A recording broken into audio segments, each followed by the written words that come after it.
Well, hey guys, welcome back. Hopefully you had a fantastic 4th of July. This video is not going to be a cheerful one, so it's kind of perfect for a Monday video. So, the whole Epstein scenario, this is something that has been plaguing America for a while now. It's been definitely a black eye on the, greatest nation on earth, trying to figure out who was responsible, who went to the island, who's covering up the client list, all this stuff. This has been dragging on and on and on.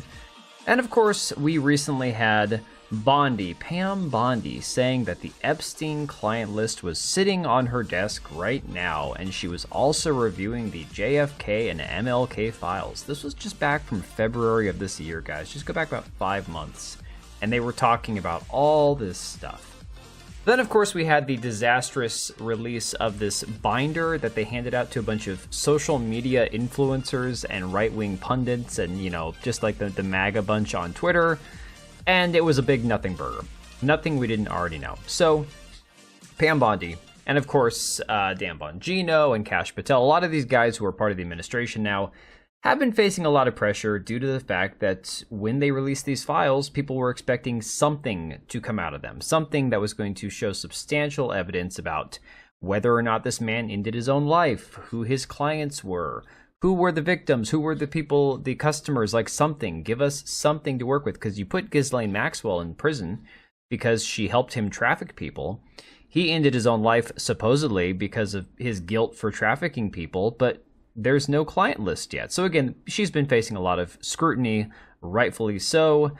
And today we finally have an update on a Sunday, no less. I think honestly, this is just the worst possible situation for our government, for of course the Trump administration moving forward, because this looks like pure, I'm not even going to say ineffectiveness. This almost feels like a cover-up. So from the New York Post, the Jeffrey Epstein did not have a, quote, client list and ended his own life, DOJ and FBI say in findings that debunk conspiracy theories. Now, this is from a report that was leaked or obtained by Axios, and it found no evidence that Epstein blackmailed prominent individuals. Now, again, I'm going to stop right here and say I have my own feelings about this. Certain things that probably cannot be proven without seeing the entire, all the evidence of this situation with this man and his criminal network, as you will. But unfortunately, this document that was released, and I'm going to go through it right now, is very, very chilling, in my personal opinion. I feel like this is as much of a cover-up as we could possibly have from the DOJ. So I apologize for it being blurry. I looked for a better copy of it. I can't really find one easily. We're just going to go with this one. This is a memo from the U.S. Department of Justice and the Federal Bureau of Investigation, okay? As part of our commitment to transparency, the Department of Justice and the Federal Bureau of Investigation have conducted an exhaustive review of investigative holdings relating to Jeffrey Epstein. To ensure that the review is thorough, the FBI conducted digital searches of its databases, hard drives, and network drives, as well as physical searches of squad areas, locked cabinets, desks, closets, and other areas where responsive material may have been stored. These searches uncovered a significant amount of material, including more than 300 gigabytes of data and physical evidence. The files relating to Epstein, including a large volume of images of Epstein, images and videos of victims who are either minors or appear to be minors, and over 10,000 downloaded videos and images of illegal child abuse material and other things.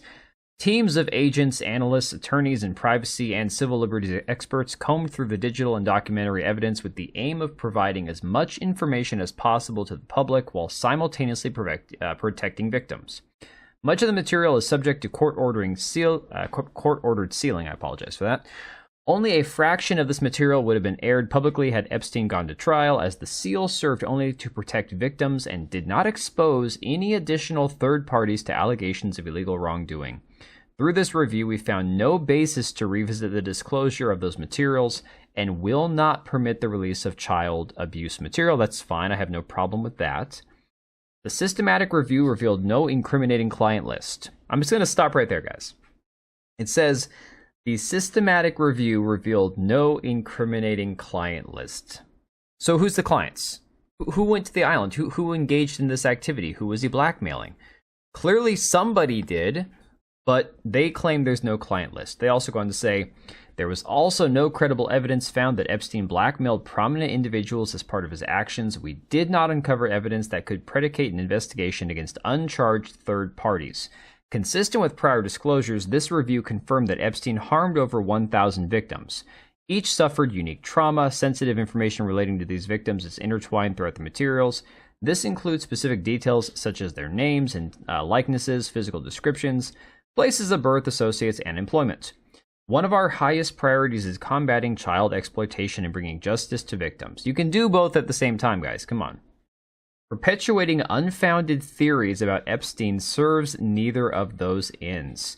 To that end, while we have labored to provide the public with maximum information regarding Epstein and ensured an examination of any evidence in the government's possession, it is the determination of the Department of Justice and the Federal Bureau of Investigation that no further disclosure would be appropriate or warranted. So they're done, guys. They're done.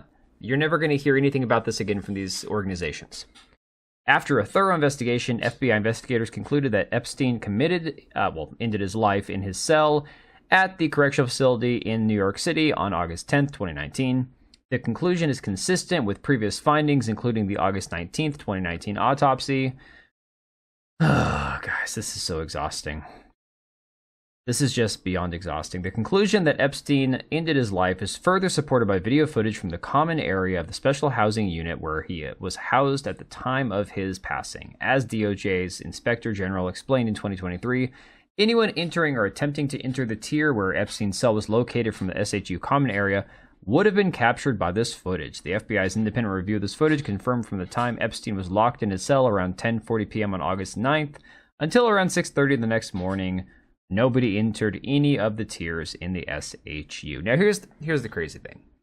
We have this video footage now, this 10-hour-long piece of footage of just outside of his cell. And it goes from the previous night all the way to 6:30 the next morning. People have a lot of questions. Kaguya's Top Gal on Twitter says, I thought the cameras were out.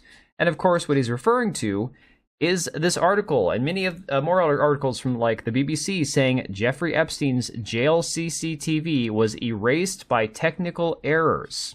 Okay. So they released this footage saying, see, this proves that he couldn't have ended his own life with a timestamp that, to be honest, could have been doctored or AI. I'm not making any claims, but I'm just being hypothetical here. And all these articles, all this evidence that previously no longer existed because of technical errors, all of a sudden we have a 10-hour video of outside of his cell. And of course, going back to those binders that the social media, engagement farmers were sharing around after going to the White House saying, oh, this is part 1. We're going to have part 2 coming up pretty soon here.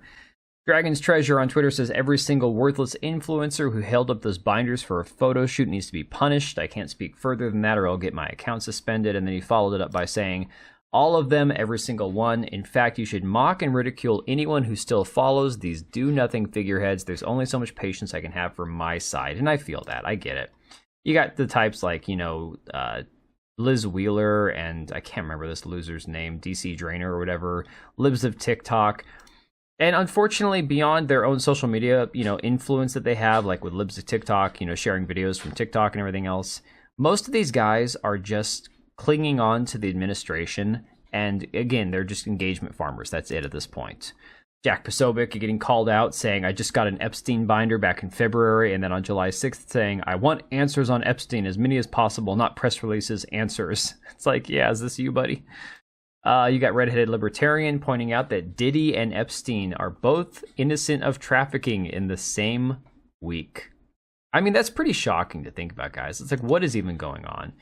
Antonio Chavez from Memology saying Epstein is alive. And I know a lot of people are speculating that that's true. It's very possible. I'm not going to claim that it is or isn't, but I'm just saying it is obviously it's a possibility.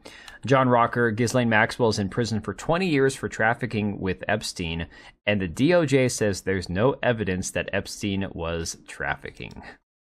Alex Rosen, list of all the deep state, kitty diddlers that the Trump admin has arrested, and yeah, it's a very short list. Brandon Herrera, let's say there's no official Epstein client list. You can't tell me that there's no evidence of clients and their names. I could care less if there's a former Excel sheet of clients. I just want to know the names of who did unspeakable acts on that hellhole island. I think that's the most normal take you could possibly have. Savannah Hernandez saying, why did Pam Bondi get in front of the entire nation and say she had the Epstein client list on her desk? She should step away as Attorney General for lying to the American public. I think we're well past that at this point. Anna Slats asking for an update from Lizip TikTok from back in September 3rd, 2024, where he says that he would release the client list. Give this a listen, guys. But a lot of big people went to that island. But fortunately, I was not one of them. It's just very strange for a lot of people that the list of clients that went to the island has not been made public.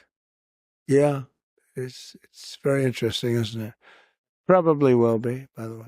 Probably. So if you're able to, you'll be... Yeah, I'd certainly take a look at it. Now, Kennedy's interesting because it's so many years ago. You know, they do that for danger, too, because, you know, endangers certain people, et cetera, et cetera. So Kennedy is very different from the Epstein thing. But yeah, I'd be inclined to do the Epstein. I'd have no problem with it. Now, obviously, I have no proof that Trump knew or didn't know whether there was or was not going to be a, quote, client list at this time. At this point, he was not president yet. But he had been president. He had been president previously back in 2017 through 2021. And it's just really concerning that all of a sudden we're getting these, memos that drop on a Sunday afternoon when nobody's really talking about it after we have all this disaster going on over in Texas with this flash flooding, 4th of July weekend. People are still coming home from out of town. And this is when they're going to leak this information that, oh no, we investigated ourselves and we found that there's nothing more to investigate. It's disturbing, guys. It's really scary. And unfortunately, it makes me have a lot less hope in this current administration that we're ever going to get any answers, ever going to, drain the metaphorical swamp. But anyways, guys, let me know your thoughts on this down below. What do you make of all this? Is there anything left? Is there still reason to have hope that we're going to get some closure to this, or is this it? I feel like this is it. We're done. I'm kind of black-pilled on this, but let me know what you think down below, guys. Leave a comment, and I will catch you guys on the next one. All right, and if you made it this far, thank you so much for watching the video. Thank you for being here. I do have 2 channels, Minimal Effort Podcast, as well as my gaming channel. I do have a Twitch and Kick for my gaming channel. We do live streams over there occasionally, maybe once a week. And then if you are in the market for a new PC, make sure to check out Meta PCs. Click the link I have down below. Use code TBO at checkout for a special discount. Thanks again for watching, and I'll see you next time.